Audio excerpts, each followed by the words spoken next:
চলুন আজ একটি নতুন পর্ব নিয়ে চলে এলাম। আজকের পর্ব শুরুতে সুকুমার রায়ের একটি কবিতা গন্ধ বিচার, তার কথা খুব মনে পড়ছে। তবে গন্ধ আজকে বিচার করব না, গন্ধ একজন বানান, এবং আপনি তাকে যা জিনিসই দেবেন সেখান থেকে তিনি গন্ধ তৈরি করে দেয়।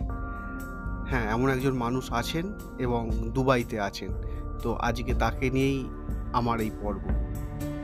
নমস্কার, আমি অর্ণব, আপনারা শুনছেন ইতি তোমাদের অর্ণব। এখানে আমি, আপনি আর কিছু নতুন তথ্য। চলুন শুরু করি। তবে প্রথমেই বলে রাখি, যে সমস্ত তথ্য আজকে পাবেন সেগুলো সবই বর্তমান পত্রিকা থেকে আমি নিয়েছি। চলুন। আজও বৃষ্টি হলেই ছোট বয়সের স্মৃতি, সেই বৃষ্টির গন্ধ টাটকা হয়ে নাকে আসে। 20-30 বছর আগের জলকাদায় ভরা মাঠে বৃষ্টি মেখে ফুটবল পেটানো মনে পড়ে অনেক জনের। সত্যি, ঘ্রাণ, গন্ধময় বিশ্ব। সমুদ্র ও নদীর উপকূল ধরে হাঁটলেই মাছ, জল, বালি, সেখানকার বাতাস মিলেমিশে তৈরি হয় অদ্ভুত ঘ্রাণ। পাহাড়ের গন্ধ আছে, ঘ্রাণ আছে প্রিয় জঙ্গলেরও, ঘ্রাণ গন্ধ আছে আশপাশের প্রিয় মানুষগুলিরও, সন্তান সন্ততি, বাবা মা, স্বামী স্ত্রী, প্রেমিকা বা প্রেমিক পুরুষটিরও, প্রিয় পোষ্যেরও। মাঝে মাঝে মনে হয় না, ঘ্রাণ যদি বোতলবন্দি করে রাখা যেত, এমনকি প্রিয় মানুষগুলির ব্যবহার করা পোশাক জিনিসপত্র থেকে তার ঘ্রাণ যদি সংরক্ষিত করে রাখা যেত পারফিউম আকারে। না, এ শুধু কল্পনার ডানা মেলা নয়। পারফিউমের জাদুকর দুবাইয়ের ইউসুফ ভাই এ সবই পারেন করতে, অন্তত সুগন্ধির জগতে। গুচ্চি হোক বা হুগো বস, টম ফোর্ড বা ক্রিশ্চিয়ান ডিউর, পৃথিবী বিখ্যাত যে কোনো সুগন্ধি একবার তার কাছে আনলেই হলো। মাত্র 10 মিনিটে বানিয়ে দিতে পারেন অবিকল সেই ঘ্রাণের পারফিউম। কোনটা আসল আর কোনটা ইউসুফ ভাইয়ের ধরাই পড়া মুশকিল। শুধু তাই নয়, যে কারো মৃত প্রিয়জনের পোশাক আশাক থেকে ঘ্রাণ নিয়ে অবিকল তার গন্ধ তৈরি করে দিতে পারেন, সংরক্ষণ করতে পারেন সুগন্ধির বোতলে।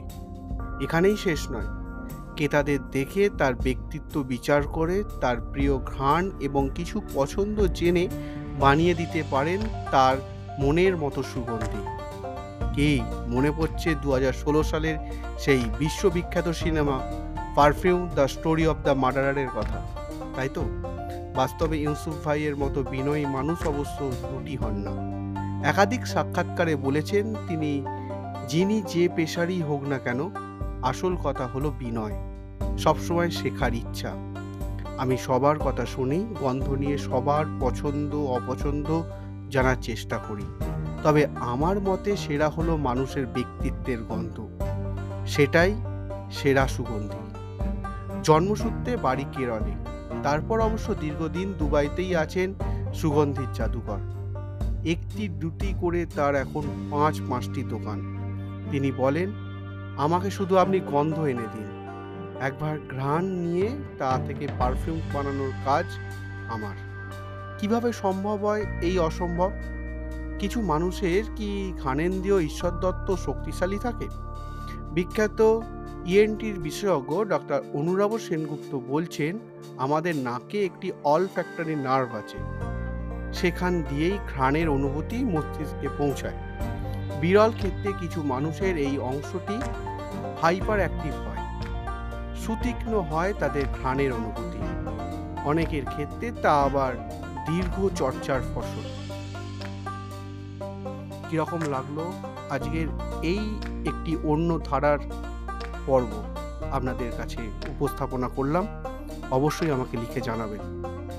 আর নতুন কি শুনতে চাইছেন সেটাও আমাকে লিখে জানাতে পারেন। আজ এখানেই শেষ করব। দেখা হচ্ছে ঠিক এই সময় নতুন কোনো তথ্য নিয়ে। ততক্ষণের জন্য টাটা।